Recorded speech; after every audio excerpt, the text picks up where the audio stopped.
Hi everyone, welcome to Mama Wears Athleisure. I am your host, Mariela de Santiago, a first-time mom. We focus on all things mom with tips to help make life easier and more organized for all you mamas out there.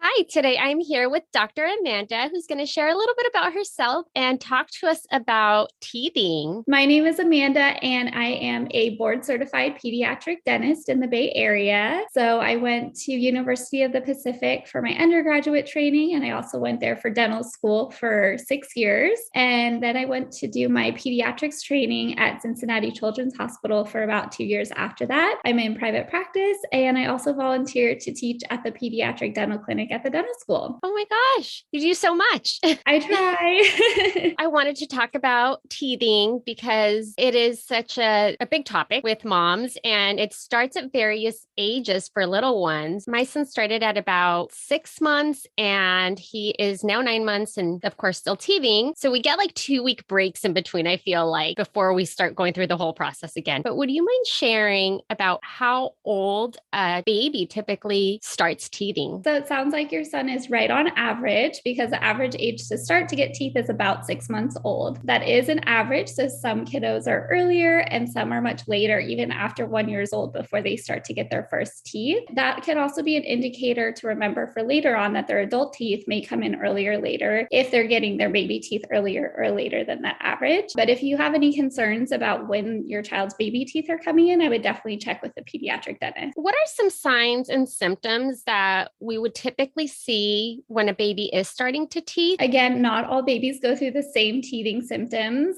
There are even some cases where some babies don't have teething symptoms, believe it or not. And this can even vary between siblings too. So there's a whole spectrum of symptoms that you can experience. I think one of the most common ones that parents find is that they start to get fussy and you're like, wait, what's going on now? There's always new milestones that are happening at that age. Fussiness is definitely a common one. Swollen or tender gums is another really big one. There can even be bleeding or bruising, but that tends to happen more with the baby molars that are in the back. And they also may want to start putting everything in their mouth, and you may see a lot of drool. So that would also lead to changes maybe in their eating or sleeping. So a lot of times they'll be waking up more at nighttime because that's when they tend to do a lot of their growing, including with their teeth growing in. So this can lead to crying, a little bit of a grumpier temperament. It's likely due to the discomfort from the teeth that are coming in. But if they do have symptoms such as coughing, congestion, vomiting, diarrhea, or a fever over 100 degrees Fahrenheit, then you want to check with their pediatrician, because that may be something other than the teething. I'm glad that you mentioned about that. All the symptoms can vary from child to child, because the first time that my son was teething, the only thing that I noticed was that he was waking up at night. He was sleeping through the night, and all of a sudden we were waking up, and it wasn't a leak, according to my app. Yes. It wasn't, that he was hungry because he was able to sleep through the night. He didn't fit any of the symptoms that I, of course, Googled, because that's what we all do, except for that fussiness in the middle of the night. And I just didn't understand until one day I was like, oh, I can feel his teeth coming in. Good. Yeah, I know. That's such a common symptom that a lot of babies experience. And parents are like, wait, I thought we were sleeping. What's going on now? So a lot of times it is those teeth getting ready to come in. With that, what are some things that can help alleviate the pain, whether it's during the day or at night? Definitely. So I have lots of options. I'm going to try and go into as many of them as I can here, because I know this is something that's going to help them hopefully sleep through the night a little bit better, and that parents are always wondering about. So the first one is just even a gentle massage of their gums during this time with your fingers, or you can even use a cool spoon from the refrigerator. But once the teeth do start to come in, you don't want to use a spoon anymore, because you don't want to risk damaging the teeth that have come in. But anything that's really cold is actually going to really help with any pain or tenderness that they're experiencing. Another thing is, because they might be drooling a lot more, you also want to make sure that you're wiping the drool off of their face, because I have seen babies that get really bad rashes on top of their teething pain. So you definitely want to try to avoid that if you can. One thing I really like are the teething mittens that you can put on the baby's hands.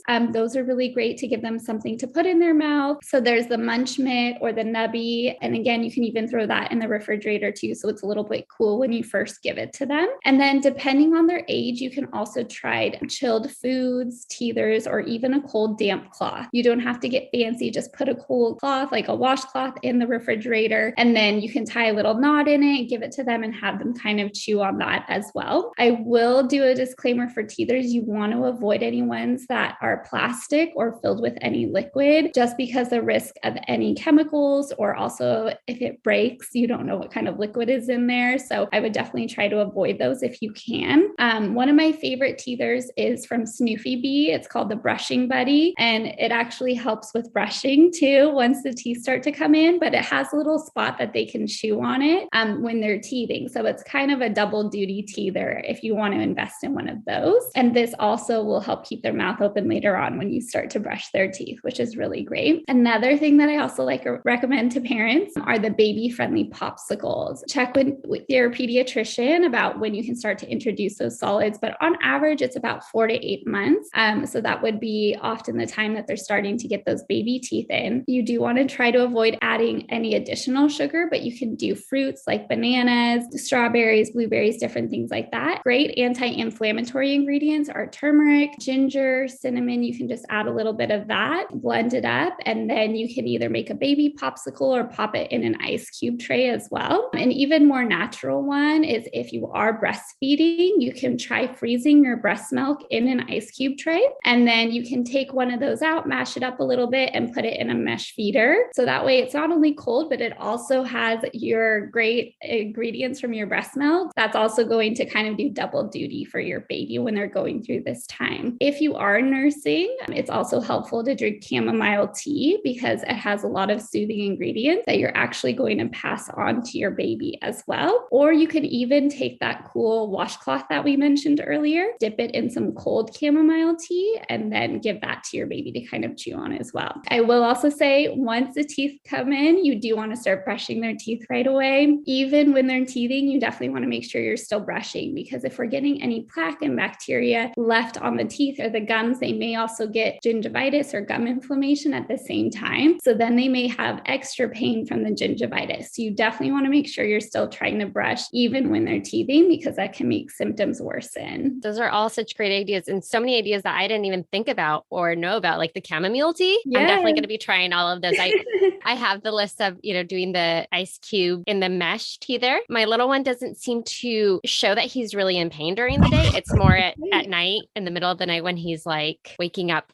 Oh, I know. So at nighttime, trying to go back to the 5 S's. I'm sure a lot of your parents are familiar with that. The swaddle, shushing, the side or stomach position, swinging, and the sucking. So even a pacifier during this time can be really soothing for them. And then referring back to those alleviation tips you can try. And then if it's really bad, especially at nighttime, I do recommend double checking with the pediatrician. Sometimes babies do need a little bit of Motrin to get through the night when they're cutting or the teeth are breaking through that gum tissue as well. I'm glad that you mentioned the Motrin or Tylenol to be able to give them. I don't know if you are familiar with the Highlands teething tablets. What are your thoughts on some of those like gels and teething tablets that are over the counter? The FDA has issued several warnings about certain things. We definitely recommend avoiding any teething jewelry, as well as any teething gels, topicals, lozenges, things like that. A lot of it is not regulated, and a lot of them also have some chemicals that can actually be dangerous for your baby. The gels, and specifically the topical anesthetics, they can actually affect the dispersing of the oxygen in your baby's blood and can lead to a life-threatening condition. So we definitely recommend avoiding those numbing gels or creams. It's just the amount that you can give them. It can become toxic really quickly. Teething jewelry, for example, I know that the amber necklaces are really common, and I always get so worried when I see those on babies, because not only is it a choking hazard, there's a strangulation risk, and there's also risk of infection or injury to the mouth. And the claim behind the amber necklaces is actually that the succinic acid is going to help have an analgesic effect, just like maybe Motrin would. However, in order for the amber to release that, your baby would have to reach 400 degrees Fahrenheit, according to science, which obviously is not going to happen. I think if parents like that. It is a placebo effect, but it is not recommended by the FDA. And there are a lot of dangers with all of those. I would definitely check with a pediatric dentist about any specific questions, but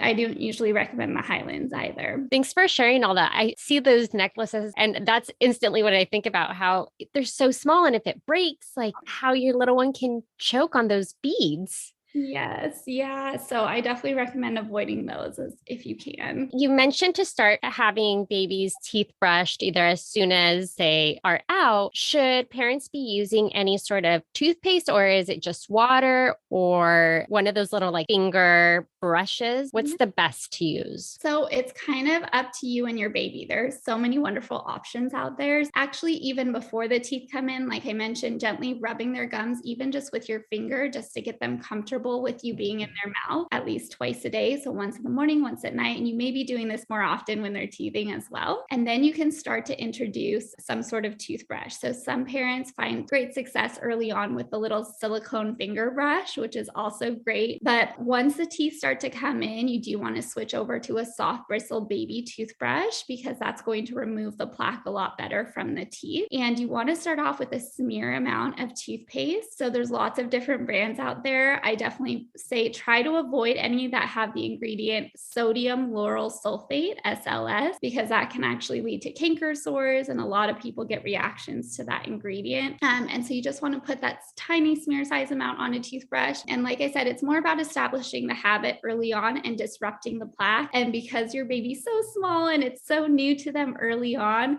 they're going to be wiggly. So it does take a lot of time to get them comfortable with it, but keep trying. It does get a lot easier. And even if you just get 5 seconds in there with the toothpaste just to introduce it to them, you're doing a lot to help teach your baby that this is part of their oral hygiene routine. We started with ours as soon as we noticed that his were breaking through, and now he kind of looks forward to it. He doesn't fight me on it or, keep his mouth closed.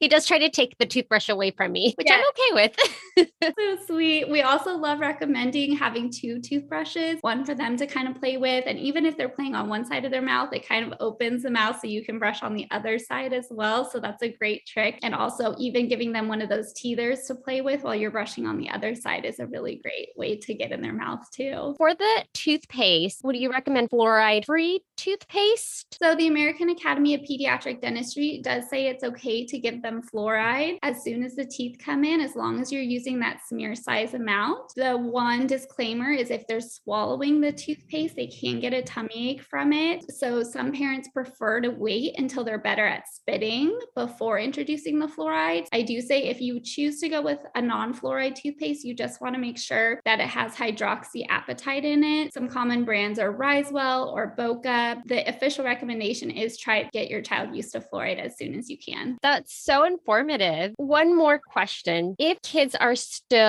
babies are still being fed through the night, or if that's something that's kind of being comforting for them while they're teething, what should parents take into consideration as far as their care for their teeth? So there is the risk of what we call baby bottle cavities, but this can be from any sort of milk. And it's not necessarily just that you're giving them the milk, it's more the duration of exposure. So the more frequently you're exposing them to the milk, the saliva doesn't have as much time to sort of rebalance the pH and sort of protect the teeth from cavities. So we recommend, if you can't brush, if you can at least get that wet washcloth to wipe the majority of the milk off of their teeth. Another great option are xylitol wipes, which is safe for babies as well. A common brand is Spiffy wipes, and you can just keep those in your purse too, or you can keep them right by their crib at nighttime just to wipe their teeth off 1 or 2 times after giving them the milk. And that's a really great way of getting the majority of the milk off of their teeth and kind of protecting them after they're doing that feeding. Do you have any other tips, suggestions, or recommendations for parents? I think the only other plug I'll give is once the teeth are in contact or touching each other, you do want to try to introduce flossing. And those little floss sticks tend to be the easiest ones for parents to get in their really tiny mouths with. A lot of time we can't get x-rays until they're closer to 4 or maybe even 5 years old. So if they are getting cavities in between their teeth, we may not even even be able to diagnose it until that age. Also, introducing flossing as early as you can is really great as well. Thanks. And actually, one more question. So typically, how long can we expect kids to be teething for? You mentioned that they start around 4 to 8 months, but how long would they go? So each tooth, as it comes in, the symptoms may last only a few days or it can last up to a few weeks. So again, that general timeline is around 3 to 6 months. They may start to be a little bit fussy or have those swollen gums. And then that's when the first teeth are growing into the mouth. And then 6 to 12 months is when the first teeth will actually break through. The baby incisors in the front are pretty sharp, so they can come in relatively quickly. And then for the next year, you're going to start to see the baby molars and the canines. And I will say with the molars, it does take longer for them to come through the gum tissue because they are bigger teeth. But usually by 2.5, 3 years old is when they'll finish getting that last set of baby molars. So you can expect 20 teeth total. So that'll be 10 on the top and 10 on the bottom. All of that sounds so painful. That makes me hurt for them because,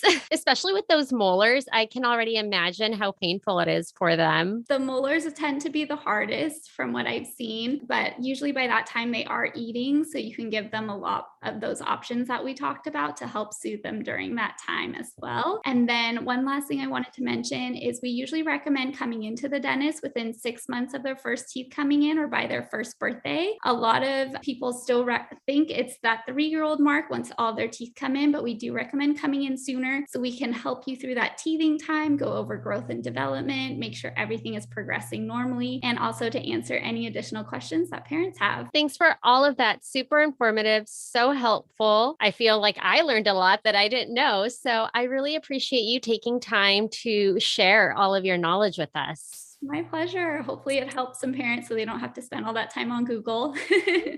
I know, going down a rabbit hole and then learning everything that they probably didn't apply to them. Thank you for listening. Tune in next week for our next episode. You can find us on Instagram for more updates and tips. Be sure to subscribe wherever you listen to your podcasts and give us a review if you like us.